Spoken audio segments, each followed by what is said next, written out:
ધારીના લોહાણા મહાજનવાડી ખાતે ભાજપ સંઘ દ્વારા નવા ચૂંટાયેલા જિલ્લા પ્રમુખ, તાલુકા પ્રમુખ તેમનો સન્માન સમારોહ કાર્યક્રમ યોજાયો હતો। ધારી રેલવે સ્ટેશન નજીક આવેલા લોહાણા મહાજનવાડી ખાતે ભારતીય જનતા પક્ષ દ્વારા નવા ચૂંટાયેલા જિલ્લા પ્રમુખ તેમજ અલગ અલગ તાલુકા પ્રમુખોનો સત્કાર સમારોહ યોજાયો છે।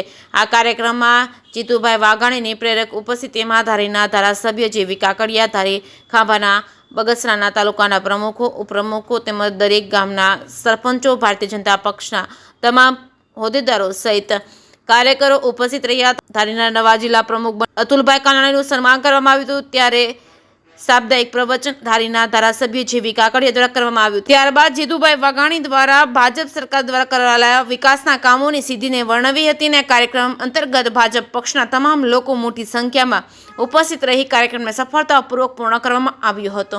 જે કે ગુજરાતી સાથે સંજય વાળા, ધારી। સમગ્ર દેશમાં અને રાજ્યમાં ભારતીય જનતા પાર્ટી 6ઠ્ઠી એપ્રિલ સ્થાપના દિનની ઉજવણી થઈ રહી છે। એ નિમિત્તે વિવિધ કાર્યક્રમો બુથથી માંડી વિધાનસભાથી માંડીને જિલ્લા સ્તરના થઈ રહ્યા છે। દરેક વિધાનસભા વાઇઝ સક્રિય કાર્યકર્તાઓ જે અમારી મૂડી છે, જેમના કારણે ભારતીય જનતા પાર્ટી એ ગામથી માંડીને એટલે પંચાયતથી માંડીને પાર્લામેન્ટ સુધી શાસનમાં છે ત્યારે એનો શ્રેય જે કોઈને જતો હોય તો સક્રિય અને સામાન્ય કાર્યકર્તાઓ જે છે એમને થાય છે। એટલે એમનું સંમેલન, સ્નેહ મિલનનો કાર્યક્રમ જે થઈ રહ્યો છે ત્યારે ધારી મુકામે અમરેલી જિલ્લામાં ભાઈ શ્રી અતુલભાઈ કાનાણી જિલ્લા પ્રમુખના અધ્યક્ષ સ્થાને માનની શ્રી જેવી કાકડિયાની વિશેષ ઉપસ્થિતિમાં ધારાસભ્યશ્રીની આ એક સંમેલન અપેક્ષિત કાર્યકર્તાનું યોજાણું છે અને લગભગ 100% જેટલી હાજરી એ સક્રિય કાર્યકર્તાઓની ભારતીય જનતા પાર્ટી માટેનું કમિટમેન્ટ બતાવે છે। આદરણીય મોદીજીના નેતૃત્વમાં દેશ જે વિશ્વગુરુના સ્થાને જઈ બેસી રહ્યો છે ત્યારે જવા જઈ રહ્યો છે ત્યારે આદરણીય ભૂપેન્દ્રભાઈના નેતૃત્વમાં રાજ્યની સરકાર લોકોની સુખાકારી માટે અનેકવિધ કાર્યો કરી રહી છે।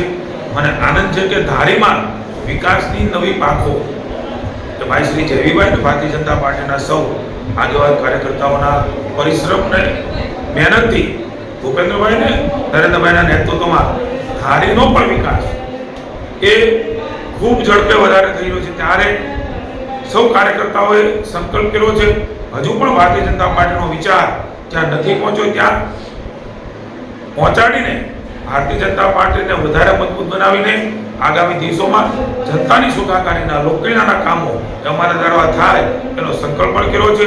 હું સૌ કાર્યકર્તાઓને ખૂબ ખૂબ શુભકામના આપું છું। સર, ધારીમાં વિકાસના નામે તો કંઈ છે અને ઉદ્યોગ પણ નથી કોઈ જાતના।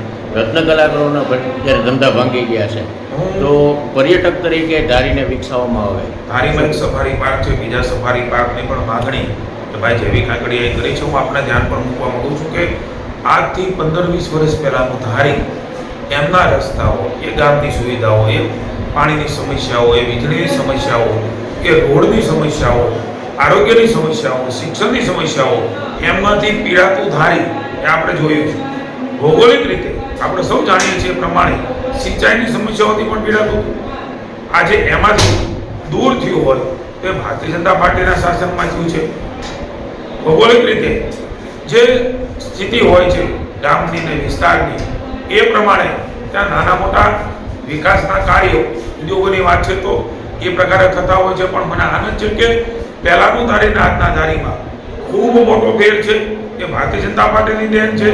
હજુ પણ કાંઈ કરવાનું બાકી હશે તો ભારતીય જનતા પાર્ટી ભાઈ શ્રી જેવી કાકડિયા અને ભૂપેન્દ્રભાઈના નેતૃત્વમાં ધારીમાં ખૂટતું કરવા માટે કટિબદ્ધ છે।